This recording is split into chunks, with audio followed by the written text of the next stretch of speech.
Welcome to the NC Spin After Spin. Additional comments from our panelists just available on our website. I want to ask each of you, what do you wish you had said on last week's show, but you didn't? Chris Fitzsimon? One of the interesting results of election night, we talked about the election, was in Maine, where they have a Governor, Paul LePage, who sort of was Donald Trump before Donald Trump. He's serving a second term. He got elected there were several candidates in the race.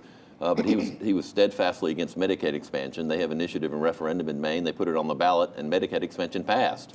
So it's the first state that has actually passed Medicaid expansion. I think it's a reflective of where the country is. There's been a big shift in health care. The Republicans' failure to repeal and replace Obamacare and all the rhetoric and debate about that. When Virginia voters on exit polls were asked what's the #1 issue on your minds, health care was actually #1 in a state where they won overwhelmingly. Yeah, interesting. Rufus Edmisten, what do you wish you'd have said on last week's show? Well, when we were talking about the mass shootings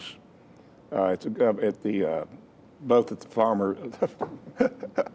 both at the Sheriff's Association and right here, I wish that I'd said that my father was a wildlife protector. My brothers were all hunters. I have two brothers who work for the Alcohol, Tobacco, Firearms, and I don't think you'd call me a sissy on guns. But for the life of me, I don't understand why you need a machine gun to kill a squirrel. I've never understood that.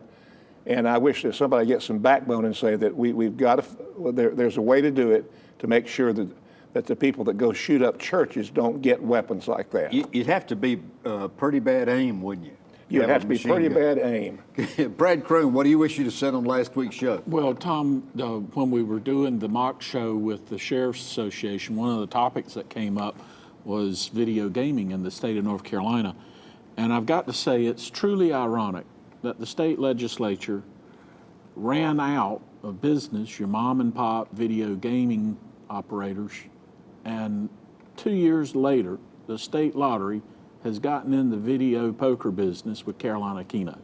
And it's just very ironic to me that the folks who led the charge, both on the super conservative side and on the liberal side, i.e. the governor and the attorney general, the former Speaker of the House, Joe Hackney, and we hadn't heard a peep out of them talking about video poker with the North Carolina Lottery Commission.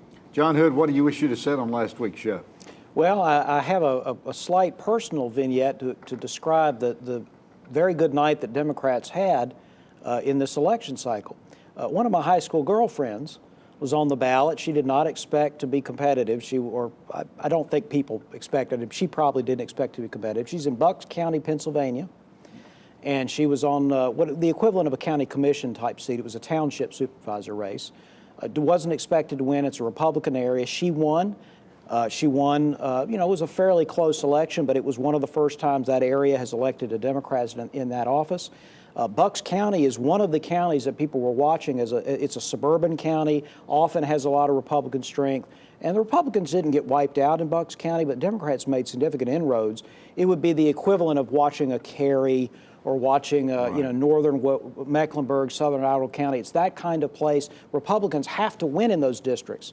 Democrats didn't do a whole lot much in Virginia in rural areas, but they did quite well in suburban areas that had voted for Clinton for president, but Republicans for other things. And those are the kinds of places that Republicans have got to hold, or else they will lose significantly in the General Assembly. Interesting. Well, thanks for watching the After Spin. We'll have more video all during the week on ncspin.com.